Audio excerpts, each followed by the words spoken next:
अस्सलामुअलैकुम, कैसे हैं आप सब। उम्मीद करती हूँ आप सब खैरियत से होंगे। तो देसी लोग हो जाएं रेडी, क्योंकि आज मैं उनके लिए बनाने लगी हूँ देसी नाश्ता। यानी मैं बनाने लगी हूँ बेसन वाली रोटी, जिसके लिए मैंने आधा पाव बेसन लिया है। इसको मैंने छान लिया था। एक अदद मैंने प्याज लिया है नॉर्मल साइज़ का, इसको मैंने काट लिया है। हाफ़ टेबल स्पून मैंने नमक लिया है, हाफ़ टेबल स्पून मैंने सुरख मिर्चें ली हैं और हाफ़ टेबल स्पून मैंने हल्दी ली है। 1 टेबल स्पून मैंने सूखी मेथी ली है, हाफ़ टेबल स्पून मैंने अजवाइन ली है, 1 टेबल स्पून मैंने ज़ीरा लिया है और 1 टेबल स्पून मैंने सूखा धनिया लिया है। ये सारी चीज़ें जाएंगी बेसन में। 4 टेबल स्पून मैंने क्रश की हुई सब्ज़ मिर्चें ली हैं। ये मैंने फ़्रेश पुदीना लिया है। ये हमारे घर पुदीना फ़्रेश लगा हुआ है, मैंने उधर से ही तोड़ लिया था। सबसे पहले मैंने बेसन लिया है, उसमें मैंने प्याज डाला है। प्याज डालने के बाद मैंने इसमें जो सब्ज़ मिर्चें क्रश की हुई ली थी वो डाल दी हैं। उसके बाद मैंने फ़्रेश पुदीना डाला है और ये सारे स्पाइसेस इसमें डाल दिए हैं जो मैंने आपको दिखाए हैं, जिसमें है नमक, मिर्चें, हल्दी, ज़ीरा, सूखा धनिया, अजवाइन और सूखी मेथी। थोड़ा सा मैंने पानी डाला है और इसको अच्छी तरह मिक्स कर लिया है। इसको ना ही आपने बहुत ज़्यादा पतला करना है और ना ही बहुत ज़्यादा थिक करना है। मज़ीद थोड़ा सा पानी मैंने और डाला है, क्योंकि प्याज भी पानी छोड़ देता है, इसलिए मैं चाह रही हूँ कि ये ज़्यादा पतला ना हो जाए, इसलिए मैं इसमें थोड़ा थोड़ा पानी डाल रही हूँ।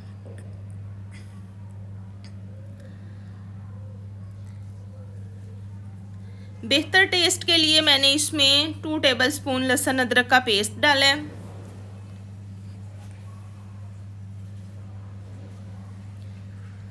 और इसको मैंने अच्छी तरह मिक्स कर लिया है।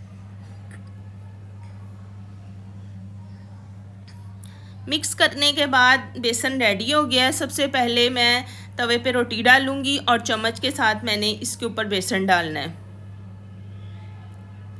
बेसन आपने इस तरीके से डालना है कि सारी रोटी के ऊपर एक जैसा बेसन लगे। ये नहीं कि कहीं से मोटा हो जाए, कहीं से पतला हो जाए। इस तरह कहीं से आपकी रोटी जल जाएगी, कहीं से कच्ची रह जाएगी।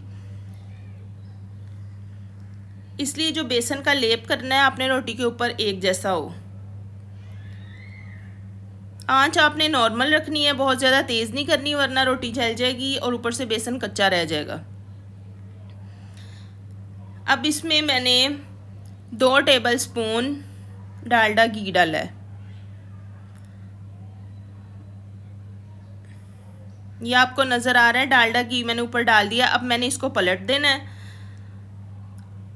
और आपने चिमटे से या चम्मच के साथ इसको प्रेस करना है हल्का हल्का। ये देखें बेसन पकना शुरू हो गया है।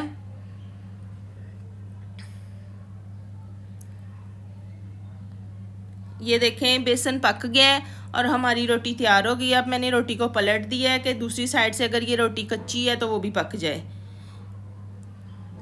आप देखें इसकी लुक कितनी ज़बरदस्त लग रही है। अब मैं बनाने जा रही हूँ ऑयल फ्री रोटी। इसके लिए मैंने उसी तरह रोटी डाली है, उसी तरह ही मैंने ऊपर बेसन डाला है।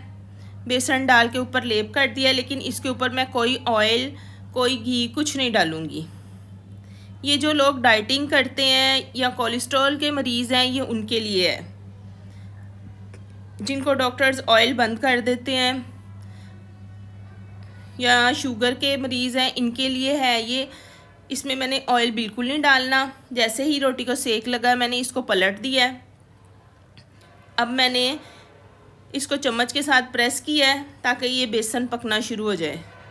ये देखें बेसन पकना शुरू हो गया है, लेकिन हमारी रोटी चिपकी नहीं है तवे के साथ।